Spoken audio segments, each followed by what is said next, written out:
Secara pengurusi majlis, hari ini saya ingin berkongsi mengenai satu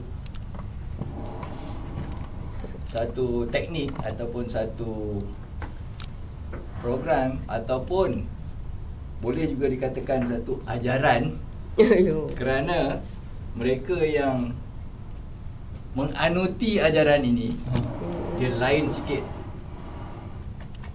perangainya lain, tingkah lakunya lain, percakapannya lain, kerana ini adalah satu alat ataupun satu ajaran di mana pihak yang menganuti ajaran ini akan mencapai satu tahap kecemerlangan, sama ada pada diri sendiri ataupun di tempat kerja. Okay. Saya nak tunjukkan apa yang akan dipaparkan dalam bahasa Inggeris kerana asal usulnya di sebelah barat sana dalam bahasa Inggeris, dan istilah-istilah yang digunakan agak sukar untuk diterjemah ke dalam bahasa Malaysia. Jadi untuk menganuti ajaran ini terpaksalah kita belajar juga istilah-istilahnya dalam bahasa Inggeris, bahasa asalnya, bukan Latin, bukan bahasa Arab, asalnya bahasa Inggeris. Siapa yang pernah dengar berkenaan dengan Six Sigma? Tak ada? Macam dah tak pernah dengar. Pernah dengar yang ucapan Richard tadi yang macam. Jadi apa yang ingin saya kongsikan adalah Six Sigma untuk mereka yang akan menjadi, dalam bahasa Inggerisnya, champion. Kalau diterjemahkan ke dalam bahasa Malaysia, dia Six Sigma untuk juara, tetapi sebenarnya champion itu bukan juara. Dalam istilah Six Sigma, champion itu adalah penganjur ataupun mereka yang menganjurkan satu-satu projek Six Sigma. Ataupun dalam bahasa Inggeris yang lainnya adalah sponsor, tetapi sponsor tidak mendatangkan satu kelainan dari segi perasaan kepada mereka yang ingin menjadi champion. Tapi bila kata, awak akan kita jadikan champion untuk Six Sigma, dia punya perasaan tu lain macam. Ya, jadi kerana itulah dia gunakan istilah champion. Ni penganjur event. Macam mana kita nak menggerakkannya, ya? Arrow tu? Arrow. Benda tu dah. Benda tak on lagi? Tak on. Macam nak on kan? Ingatkan dia auto on. Six Sigma untuk champion. Berapa minit saya ada? 3 minit saja. Apa itu Six Sigma? Six Sigma. Sigma. Apa itu Sigma, ya? Pernah dah tengok ni. Saya pun Ya, nak tengok sekali. Mana-mana. Saya ingatkan dia pergi slide tu.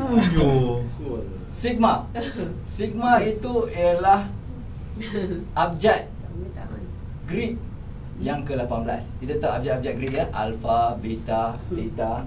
Sigma tu abjad yang ke-18.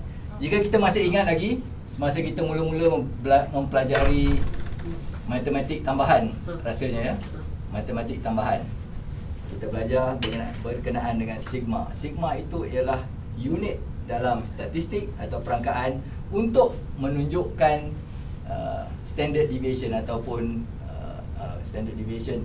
Sama juga bila kita terjemahkan, dia jadi pelik, ya, dia jadi pelik. Deviasi standard. Mak kata kamus dewan.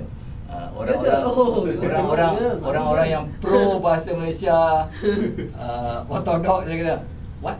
Variasi standard? Baik cakap standard deviation je, sama je tu kan. Tapi itulah dia, variasi standard. Dan mereka yang, jadi kita ambil daripada situ. Jadi kita dapat bayangkan bahawa sigma ini ada kena-mengena dengan perbezaan daripada apa yang sepatutnya, variasi, ya, melencong daripada apa yang sepatutnya.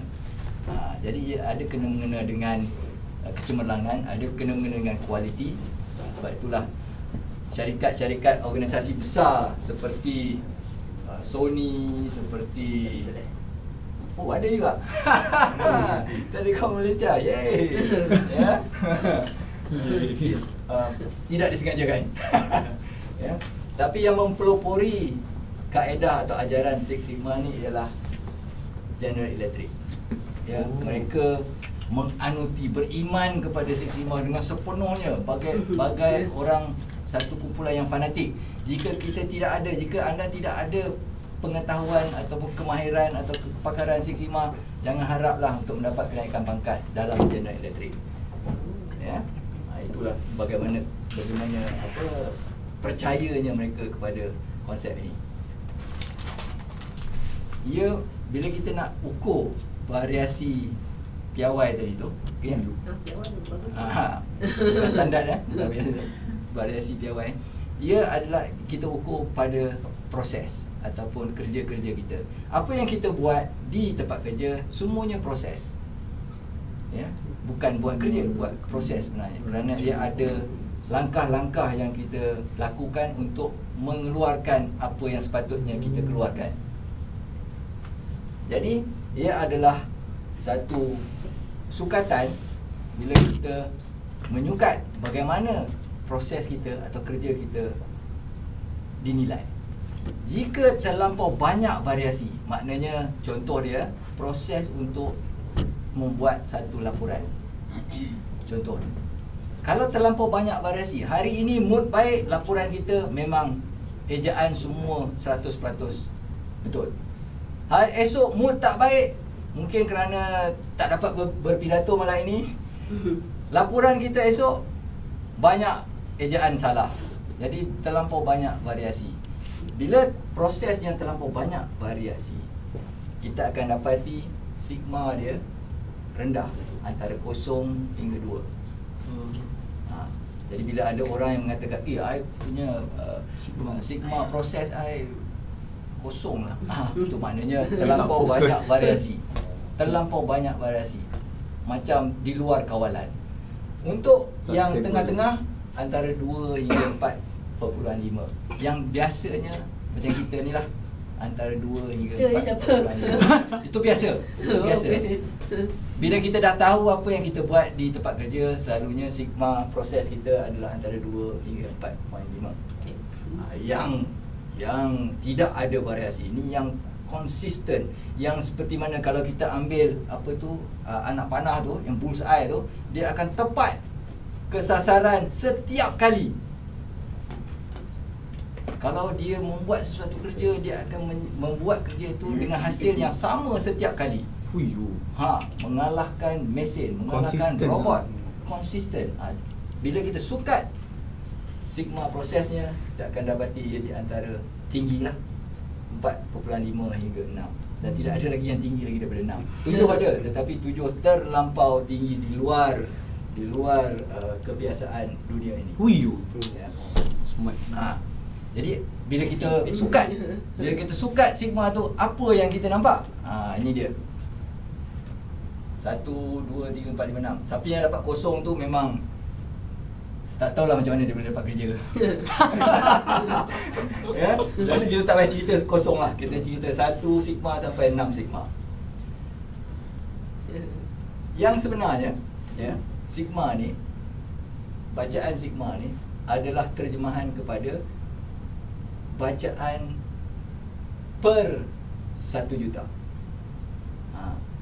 Tapi orang bertanya, kenapa 1 juta? Kenapa? Kita biasa peratus, ya, persen.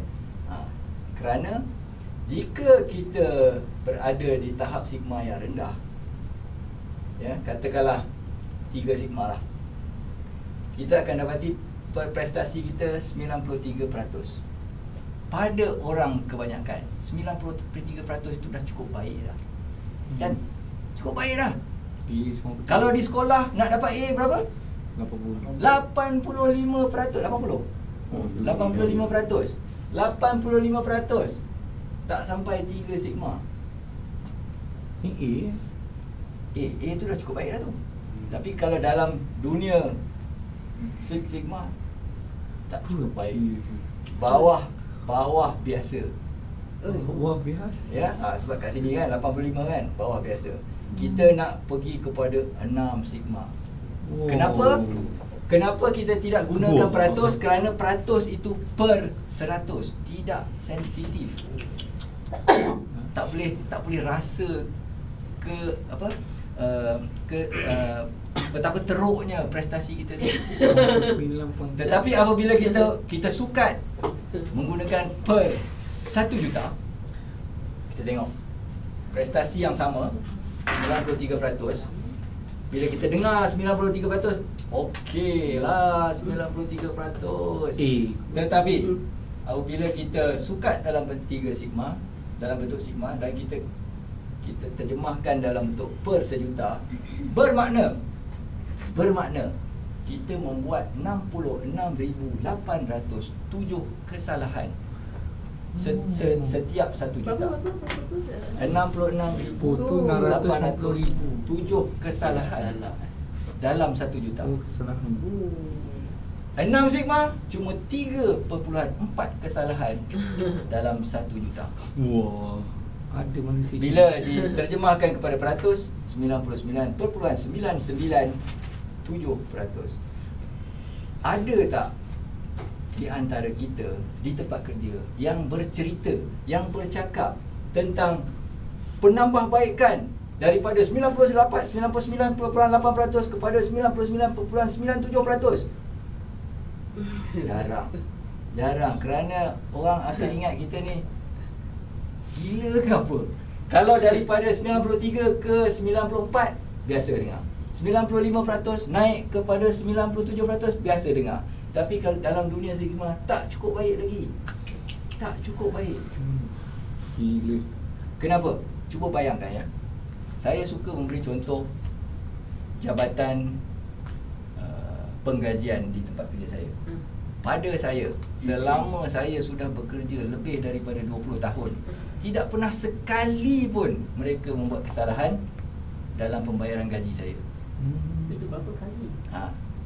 So boleh kiralah lebih 20 tahun kali 12 bulan campur bonus setiap bulan 13 kali. Tapi kalau diterjemahkan kepada sejuta, ya, dan selama ini pun tak pernah lagi membuat kesilapan, gaji tepat, tak salah, tepat pada waktunya, saya rasa mereka adalah satu-satunya jabatan di dalam kumpulan UEM yang boleh mengaku proses membuat pembayaran gaji Six Sigma. Tetapi kalau kita tanya kepada jabatan, contohnya ya, jabatan administration apa dia? Pentadbiran. Kita suruh dia siapkan satu bilik sebab esok ada mesyuarat pidato perdana. Kita nak sekian. Agak-agaknya lah, ya, dalam 10 kali 20 kali kita bermesyuarat dengan itu, berapa kalilah agaknya ada kerusi yang tak cukup, ada pintu tak buka, pintu meja tak tak buka, ada macam-macam kes. penghawa dingin lupa nak ni. Jadi punyalah banyak kesalahan. Tak payah cerita sejuta lah, baru 10 je dah 5 kesalahan. Macam mana nak dapat, kan? Itu cuma yang tidak kritikal. Tapi bayangkanlah untuk proses-proses yang kritikal. Sebagai contohnya, proses pembedahan. Dalam sejuta pesakit jantung yang dibedah oleh doktor apa? Doktor lah, pakar bedah kita. Pakar bedah. Kalaulah diberitahu umum akan prestasi Sigma mereka ini, agak-agaknya berani tak kita nak pergi membuat pembedahan jantung? Mungkin dalam iklan beliau dia kata prestasinya 99.4% sukses. 99.4% sukses. Kita tengok, oh, ni doktor ni bagus. Memang bagus. 99%. Tetapi dalam sejuta pesakitnya 6,210 akan tersilap bedah. Bahaya tak? Dan jika kita pergi lebih dekat, Telekom Malaysia. Untuk setiap 1 juta minit, 1 juta minit yang kita bayar perkhidmatan, berapa minit yang dibenarkan untuk tiada talian, tiada liputan, no signal ke apa ke, drop call. Kalau mereka mengaku bahawa perkhidmatan mereka, proses dalaman mereka 6 Sigma, cuma 3.4 minit dalam 1 juta minit yang kita tidak boleh membuat panggilan. 1 juta minit itu berapa jam? Ya. Jadi kalau kita gunakan ini untuk proses-proses yang kritikal, maka kita akan tahu bahawa menggunakan peratus untuk membuat sukatan tidak memadai. Dia tidak cukup sensitif. Kita kena guna per sejuta. Kita kena guna sigma. Ya. Ia adalah seperti yang saya katakan, satu ajaran di mana kita gunakan untuk mencapai kecemerlangan. Tetapi daripada apa yang kita dah tengok sekarang ni, ianya nampak gaya macam sukar kan? Memang sukar. Ia adalah Rolls Royce untuk apa? Untuk membuat pembaikan. Jadi kalaulah masalah kita itu terlampau banyak, seperti contohnya masalah kita tu berada di atas tanah, janganlah guna Six Sigma untuk menyelesaikannya, kerana penyelesaian itu akan menjadi teramat mahal. Ya, ia seperti menggunakan Rolls Royce untuk pergi 7-Eleven nak beli rokok. Selalunya orang pergi 7-Eleven sama ada naik basikal, naik motor ataupun naik kancil. Itulah umpamanya. Jadi kalau masalah-masalah yang tadi ya, 1 sigma, 2 sigma yang berjuta-juta kesalahan untuk setiap sejuta tu, gunakanlah kaedah-kaedah lain. Tetapi apabila anda sudah sampai tahap 99.9 dan nak naik lagi atas lagi daripada itu, baru guna Six Sigma. Ya, kerana ianya adalah alat yang mahal, memang diakui mahal. Untuk mereka yang akan menjadi champion, untuk masuk ke alam Six Sigma, anda wajib tahu pendek kata ini, DMAIC. Dan kita memang tidak mahu menterjemahkannya ke dalam bahasa Malaysia kerana akan jadi benda lain. Ya.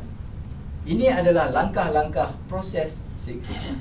Ada 5 sahaja, walaupun 5 tapi ianya memakan masa berbulan-bulan, bergantung kepada masalah yang anda ingin selesaikan.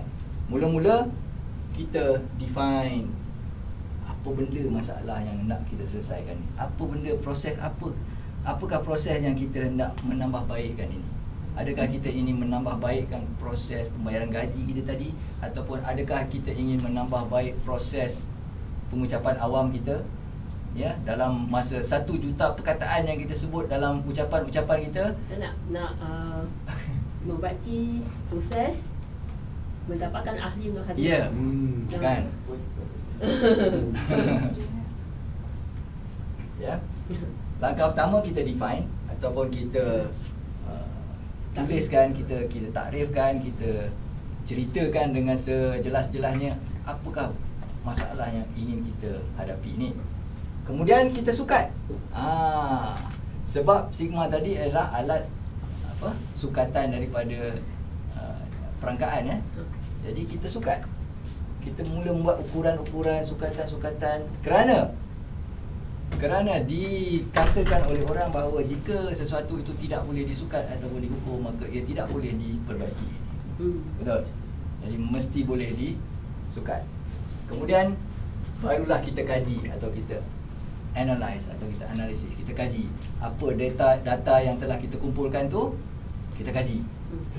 Kita kaji, kita tengok macam mana rupa datanya, bagaimana kelakuan data itu, kita tengok apakah punca-puncanya, barulah kita boleh mencadangkan kaedah-kaedah yang lebih baik untuk menangani masalah tadi. Dan akhir sekali, yang inilah yang kebanyakan kita terlepas pandang. Kontrol. Selalunya apabila kita telah mengenal pasti punca masalah dan kita telah mengenal pasti jawapan kepada punca masalah tadi, dan kita pun mencuba dan terus menjalankan jawapan tadi tu, kita selalunya terlupa bahawa jawapan kepada masalah kita itu bukan manusia. Bukan manusia. Jawapan kepada masalah kita itu adalah benda yang tidak hidup. Dia tidak boleh menyelesaikan masalah dengan sendirinya. Kita perlu, kita mesti kontrol ataupun kawal dia. Kan? Contohnya, kita telah mengenal pasti bahawa dalam masa kita berucap, kita suka sangatlah menyentuh hidung lah contohnya. Okey. Ya. Bila kita berucap je, tak sampai berapa saat dah nak sentuh hidung. Jadi kita pun menggunakanlah kaedah dan kita anggap bahawa ini adalah masalah yang kritikal. Ya. Boleh digunakan kaedah Six Sigma ini. Maka kita pun melalui langkah-langkah ini dan kita pun jumpalah puncanya. Kenapa kita suka sangat sentuh hidung semasa kita berucap? Setelah dikaji, kita pun dapat jawapannya. Jawapannya ialah kita perlu melakukan sesuatu seperti meletakkan seseorang di hadapan kita untuk mengingatkan kita, memberi tanda-tanda bahawa apabila tangan nak naik menyentuh hidung je, beliau akan memberi tanda supaya kita ingat. Isyarat. Tetapi kalau tak dikawal, sahabat kita yang ditugaskan untuk memberi tanda, beliau akan lupa. Beliau akan masalah baru.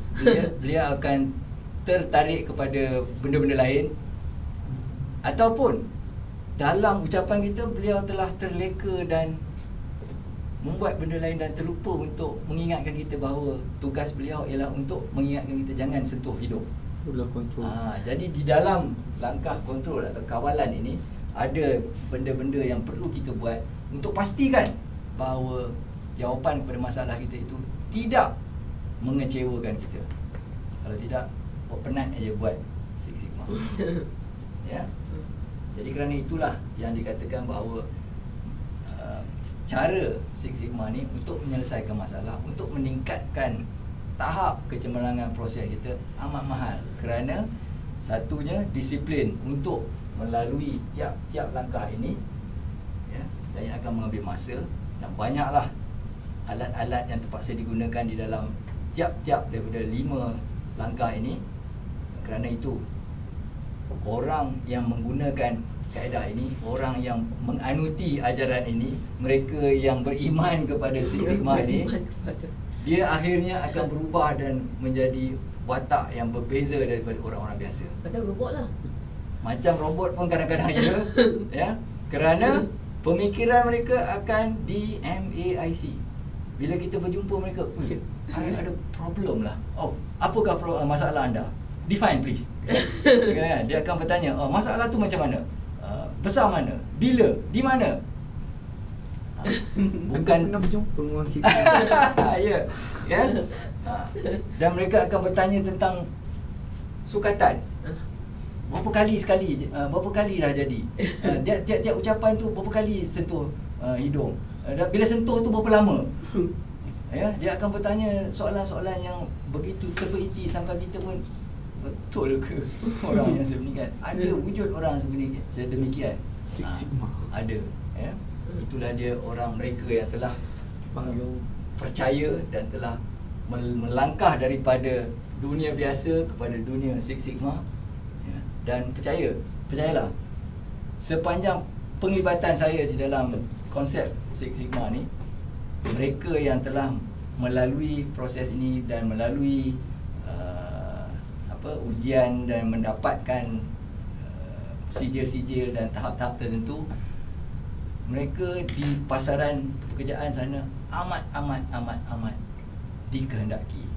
Ya, ada seorang warga salah satu syarikat UEM, belum sempat habis lagi, baru belajar improve, telah mendapat tawaran kerja 3 kali ganda gaji. Dan majikan baru ini berjanji untuk menghabiskan pembelajaran beliau sampai ke kontrol ataupun tahap kawalan. Jadi macam mana kita nak tahan mereka yang sebegini?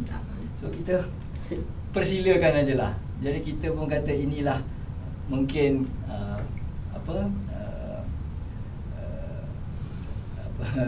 inilah bantuan syarikat UEM lah kepada masyarakat, kerana kita mendidik mereka, mereka tak sedar diri ingin membawa ke tempat yang gaji yang lebih tinggi. Kacang lupakan kulit. Kacang lupakan kulit. Ya. Jadi itulah serba sedikit, serba ringkas kaedah Six Sigma. Jadi kita tahu, kalau kita ulang balik tadi, anda cuma perlu ingat ini. Kalau 6 Sigma, kita cuma dibenarkan untuk membuat 3 kesalahan dalam 1 juta. Masya Allah. Saya ni berapa Sigma? Ya. Tapi percayalah, di dalam badan kita ini ya, rasanya banyak anggota-anggota yang Six Sigma. Degupan jantung contohnya, dalam 1 juta degupan jantung, ada berapa kali dia tersalah degup. Ataupun setiap kali kita menarik nafas dan menghela nafas, 1 juta kali tarik tu keluar, sedut keluar. Berapa kali yang salah. Ya. Mengunyah, 1 juta kali kunyah, berapa kali yang salah. Jadi kita dah memang dijadikan semula jadi boleh mencapai tahap 3 kesalahan dalam 1 juta. Tidak mustahil. Jadi konsep ini tidak mustahil. Pernah orang buat, boleh buat. Jadi kita semua akan buat. Sekian, terima kasih. Wow. Terima kasih.